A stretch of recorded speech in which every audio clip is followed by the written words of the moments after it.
ಶಿಕ್ಷಕರು ಶಾಲೆ ಬಿಟ್ಟು ಹೋಗದಂತೆ ಸುತ್ತೋಲೆ ಹೊರಡಿಸಲಾಗಿದೆ. ಶಾಲಾ ಅವಧಿಯಲ್ಲಿ ಶಿಕ್ಷಕರು ಶಾಲೆಯಲ್ಲಿಯೇ ಇರಬೇಕು. ಡಿಜಿಟಲ್ ಹಾಜರಿ ಜಾರಿಯ ನಂತರ ಇದೀಗ ಶಾಲೆಯಲ್ಲೇ ಇರಬೇಕು ಅನ್ನುವಂಥ ಒಂದು ಸುತ್ತೋಲೆಯನ್ನು ಹೊರಡಿಸಲಾಗಿದೆ. ಶಾಲಾ ಅವಧಿಯಲ್ಲಿ ಎಲ್ಲೂ ಹೊರಗೆ ಹೋಗುವಂತಿಲ್ಲ, ಜೊತೆಗೆ ಡೇಟಾ ಎಂಟ್ರಿ ಮಾಡಿಸಬಾರದು ಅಂತ ಆದೇಶ ಆಗಿದೆ. ಅದರ ವಿರುದ್ಧವಾಗಿ ನಡೆದರೆ ಇದಕ್ಕೆ ಉಪನಿರ್ದೇಶಕರೇ ಹೊಣೆ ಅಂತ ಆದೇಶ ಹೊರಡಿಸಲಾಗಿದೆ.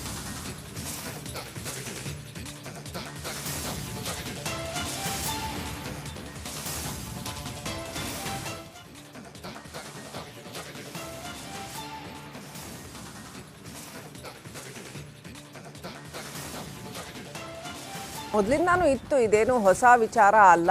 ಶಿಕ್ಷಕರು ಶಾಲಾ ಅವಧಿಯಲ್ಲಿ ಶಾಲೆಯಲ್ಲೇ ಇರಬೇಕು ಅನ್ನುವಂಥದ್ದೇ ಇದ್ದದ್ದು. ಆದರೆ ಈ ನಿಯಮವನ್ನು ಮೀರಿ ಸಾಕಷ್ಟು ಜನ ಏನು ಹೊರಗಡೆ ಹೋಗುವಂಥದ್ದು, ತಮ್ಮ ಕೆಲಸಗಳಿಗೆ ಹೋಗುವಂಥದ್ದು, ವಿಶೇಷವಾಗಿ ಅತ್ಯಂತ ಕಡಿಮೆ ಸಂಖ್ಯೆಯಲ್ಲಿ ವಿದ್ಯಾರ್ಥಿಗಳಿರೋ ಶಾಲೆಯಲ್ಲಿ ಇಂಥವೆಲ್ಲ ನಡೀತಿತ್ತು. ಆದರೆ ಈಗ ಡಿಜಿಟಲ್ ಹಾಜರಿಯನ್ನು ಕಡ್ಡಾಯ ಮಾಡಲಾಗಿದೆ. ಇನ್ನಷ್ಟು ಅಪ್ಡೇಟ್ ಪಡ್ಕೊಳ್ಳೋಣ. ನಮ್ಮ ಪ್ರತಿನಿಧಿ ದೀಪ್ತಿ ತೋಳ್ಪಾಡಿ ಕನೆಕ್ಟ್ ಆಗಿದ್ದಾರೆ. ದೀಪ್ತಿ ತೋಳ್ಪಾಡಿ, ಈ ಡಿಜಿಟಲ್ ಹಾಜರಿಯ ಒಂದು ಮಾದರಿ ಏನಿರುತ್ತೆ? ಈಗ ಬೇರೆ ಆಫೀಸ್ಗಳಲ್ಲೆಲ್ಲ ಇದ್ದ ಹಾಗೇನೆ ಏನು ಬಯೋಮೆಟ್ರಿಕ್ ಸಿಸ್ಟಮ್ ಇರುತ್ತಾ, ಅಥವಾ ಯಾವ ರೀತಿಯಲ್ಲಿ ಡಿಜಿಟಲ್ ಹಾಜರಿ ತಗೊಳ್ತಾರೆ? ಮತ್ತು ಈ ಸುತ್ತೋಲೆ ಇನ್ನೂ ಏನೆಲ್ಲ ಅಂಶಗಳನ್ನು ಹೇಳುತ್ತೆ?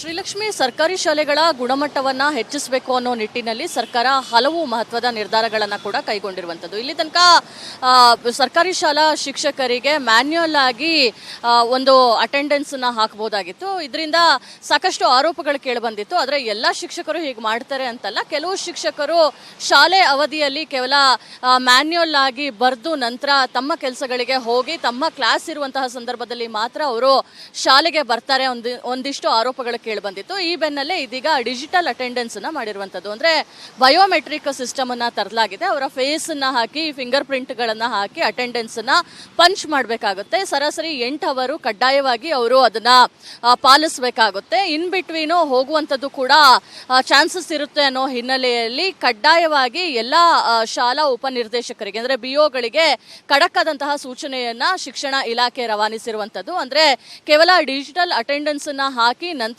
ತಮ್ಮ ಕೆಲಸಗಳಿಗೆ ಹೋಗಿ ಶಾಲೆ ಮುಗಿಯುವಂತಹ ಸಂದರ್ಭದಲ್ಲಿ ಬಂದು ಮತ್ತೆ ಪಂಚ್ಔಟ್ ಅನ್ನ ಮಾಡುವಂಥದ್ದೇನಾದ್ರೂ ಪತ್ತೆ ಆದರೆ ಅದಕ್ಕೆ ನೇರವಾಗಿ ಉಪನಿರ್ದೇಶಕರೇ ಕಾರಣ ಆಗ್ತಾರೆ, ಅವರೇ ಜವಾಬ್ದಾರಿ ಆಗ್ತಾರೆ, ಅವರ ಮೇಲೆ ನಾವನ್ನ ಆಕ್ಷನ್ ಅನ್ನ ತಗೊಳ್ಬೇಕು ಅಂತ ಹೇಳಿ ಕೂಡ ಆದೇಶದಲ್ಲಿ ಸೂಚನೆಯನ್ನ ಕೊಟ್ಟಿರುವಂಥದ್ದು. ಇದರ ಬೆನ್ನಲ್ಲೇ ಬಿಒಗಳು ಕೂಡ ಎಲ್ಲ ಶಾಲಾ ಮುಖ್ಯೋಪಾಧ್ಯಾಯರಿಗೂ ಕೂಡ ಖಡಕ್ ಆದಂತಹ ಸೂಚನೆಯನ್ನ ಕೊಟ್ಟಿದ್ದಾರೆ. ಈ ರೀತಿಯ ಯಾವುದೇ ಉದಾಹರಣೆಗಳು, ಕಾರಣಗಳು ಕೂಡ ಕೇಳಬಾರಬಾರ್ದು. ಒಂದ್ಸತಿ ಪಂಚಿನ್ ಆದ ನಂತರ ಶಾಲೆಯಲ್ಲೇ ಉಳಿಬೇಕು. ಅವರ ಕ್ಲಾಸ್ ಪೀರಿಯಡ್ ಇಲ್ಲ ಅಂತ ಹೇಳಿದ್ರು ಕೂಡ ಬೇರೆ ರೀತಿಯ ಆಕ್ಟಿವಿಟೀಸ್ಗಳನ್ನ ಮಾಡುವಂಥದ್ದು, ಶಿಕ್ಷಣ ಗುಣಮಟ್ಟವನ್ನು ಹೆಚ್ಚಿಸುವಂತಹ ನಿಟ್ಟಿನಲ್ಲಿ ಏನೆಲ್ಲ ಕಾರ್ಯರೂಪಗಳನ್ನ ರೂಪಿಸಬಹುದು ಅನ್ನೋದ್ರ ಬಗ್ಗೆ ಚರ್ಚೆಯನ್ನ ಮಾಡಿ ಆ ಕೆಲಸದಲ್ಲಿ ನಿರತರಾಗಿರಬೇಕು ಅಂತ ಹೇಳಿ ಕೂಡ ಸೂಚನೆಯನ್ನ ಕೊಡಲಾಗಿದೆ.